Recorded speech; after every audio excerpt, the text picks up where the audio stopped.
This is La Machina. I'm gonna just skate around this little thing real quick. Cross-peptide injections have had fruitful results. Planet is decently populated. Broadcasting transmission 19. How to survive burnout in the modern age. How many close calls are one too many?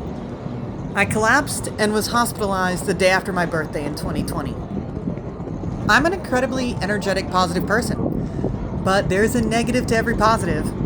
I just hadn't ever reached my energy limit. And the pandemic was no exception. I can always find more energy, more enthusiasm. It takes quite a lot to tire me out. I had been working at Trader Joe's as a sign artist during the pandemic when I finally hit that wall. It was the day after my birthday. Everything had been going fine, except that my back had been hurting. So I went to get a massage in the morning before work. Afterward, I wasn't feeling any better, so I called out. Hey! I heard you. I fell asleep for a few hours, Okay, good. Thank God. Yeah. but when I woke up, I felt like I needed to throw up. Okay, just jagged metal. I started puking, and I couldn't stop. After an hour or so, there was nothing left to even throw up. This is Let's cross. The other side's much better. yeah, and that's also the park. This way? But my body wouldn't stop.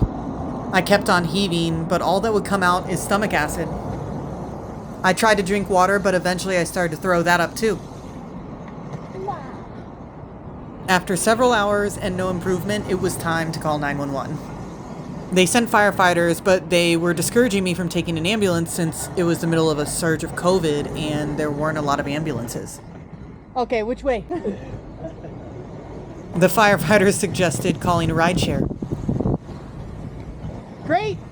Thankfully, at the time, the closest hospital to me was, This is a gorgeous fountain. What? and that is probably the only reason I survived without losing an organ or my life. I was checked into the ER and given morphine for the pain and an IV for all the lost fluids. Okay, y'all keep going on one end. I was in constant pain as my body kept contracting as it tried to throw up. The morphine kicked in and I was finally able to rest. I'm doing all the this, the tree, this, you know what I mean? I'm doing this. Sometime early in the morning, the doctor came in to see me before the shift change. After all the fluids, I was finally able to talk, and because of my energetic nature, the doctor thought I had fully recovered and cleared me for release from the hospital. I went home and immediately started cleaning the apartment from the night before. Ooh. Up onto the toe, huh, for the turning? That was nice. Up onto the toe. Backwards. I slept for a bit and eventually decided to eat something. Some eggs and toast.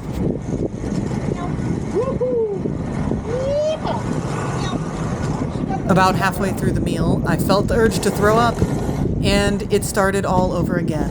The horrific pain and the unending need to puke. I went back to the ER and was admitted for the second time in less than 24 hours. But this time I was checked into the hospital, and I ended up staying for a full week.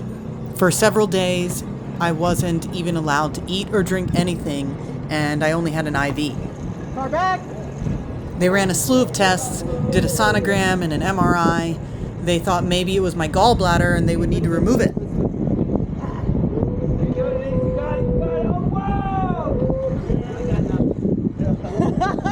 All I gotta do is lift the leg now. I'm coming for your tricks. Far back, far back. Thankfully, that was ruled out. All they could do was continue to monitor my vitals, and they took regular blood samples throughout the day. On your left, on your left. Woo! Since I wasn't COVID positive, I was in the overflow area, which was part of the maternity ward that was being used for non-COVID patients. It took 4 days before I was allowed to drink water and eat soft foods. It don't matter, I don't care. My GI doctor told me to contact him immediately if I regressed. It's okay, it's just camera. Trying to walk out of the hospital was a humbling experience. Before this, I had never been hospitalized. I had barely gone to the doctor at all besides regular checkups. I could only take the smallest of steps. The doctors never could pinpoint what was wrong with me, but I understood that it was burnout. I had been pushing myself my entire life. I had always fallen back on my seemingly endless energy to get me through the tough times.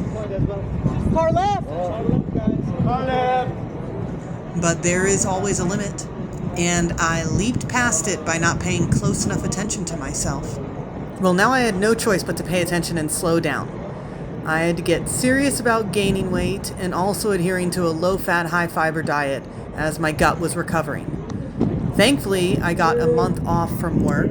I couldn't have worked anyway. I could barely move. I started to take my cat out with me for walks. They were more like sits because I couldn't go far in the beginning. I would do this daily and slowly be able to venture a little further out. It was something like another meter or two further. That was the level of my progress, taking just 2 more steps. I missed more complex foods and flavors, but was afraid of my body regressing. Oh, did you guys already see it? And it did at one point. I was able to get through it without having to be hospitalized again, but it was so frightening to see myself that fragile. I knew I needed to do something so this wouldn't happen again. But there's only one way to cure burnout, and it isn't taking a break. It's completely changing. Completely changing your life and your situation so you aren't pushed to your limits anymore. It took a lot of thought to figure out how I could get myself into a better situation. But there's nothing like a hard reality check to help focus my mind. And for those curious about how much it cost, the hospital bill came out to over $100,000. There's plenty of criticism to give Trader Joe's, but the absolute best thing about that job was the healthcare we were provided. After all was said and done, I ended up paying less than $1,000. Wow, what a deal. Is this it? I think so. Oh, hell yeah.